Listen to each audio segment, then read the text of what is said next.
Ballot paper খোলা হচ্ছে। এই যে ভিতরে কি কি থাকে, 2 টাকা, একটা, এই দুই টাকা, এই দুটো হচ্ছে ফেরত খাম। এই ব্যালট পেপার দিয়ে হচ্ছে আমার ঠিকানায় আসছে সব কিছু, হ্যাঁ। আর এটা হচ্ছে ফেরত খাম, কোথায় যাবে। এটার ভিতরে ব্যালট 2টা, যে একটা গণভোটের ব্যালট, একটা নির্বাচনী ব্যালট, আর এটা হচ্ছে অঙ্গীকারনামা, যেটা এটা পূরণ করে এটার ভিতরে দিয়ে দিতে হবে। এই 2টা ব্যালট, মানে বুট ব্যালট আর গণভোটের ব্যালট থাকবে এই 2টা, এটাই সাদাটার ভিতরে, বুট দেওয়ার পরে এই সাদাটার ভিতরে ঢুকিয়ে দিতে হবে। আর এই যে এটা যেটা অঙ্গীকারনামাটা যেটা আছে, ঘোষণাপত্র যেটা বলে, ঘোষণাপত্রটা এই যে এদিকটার নিয়মকানুন লেখা আছে কি কি।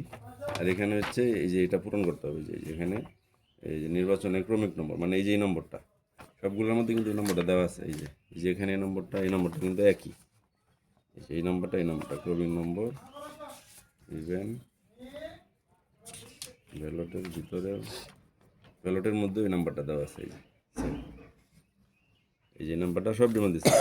তাহলে এই ক্রমিক নম্বরটা এখানে লিখতে হবে, এখানে লিখে তারপর এখানে তারিখ দিতে হবে, এখানে স্বাক্ষর দিতে হবে, ভোটদাতার নিজের নাম, পুরো নামটা লিখতে হবে, এবং জাতীয় পরিচয়পত্র নাম্বার, যার যে নাম্বার আছে, যদি স্মার্ট নাম্বার হয় 10 ডিজিটের হবে, যদি ওই স্মার্ট নাম্বার না হয়, অ্যানালগ হয়, আগের নাম্বার হয়, তাহলে 17 ডিজিট হবে। এখানে লেখা স্বাক্ষর করে এটা ভাঁজ করে এই ব্যালট 2টা যাবে সাদা কামটার ভিতরে এভাবে। আর এই ঘোষণাপত্রটা পূরণ করার পরে এই ঘোষণাপত্র আর এই ব্যালট, এই 2টা যাবে এই হলুদটার ভিতরে, এই হলুদ খামের ভিতরে এভাবে দিয়ে, এখানে আবার এই যে একটা হাতা আছে, বোথ সাইড ট্যাপ লাগানো আছে, ট্যাপটা খুলে এভাবে লাগাই দিয়ে জাস্ট খালি পোস্ট অফিসে জমা দিয়ে দিলেই ভোটদান সম্পন্ন হয়ে যাবে।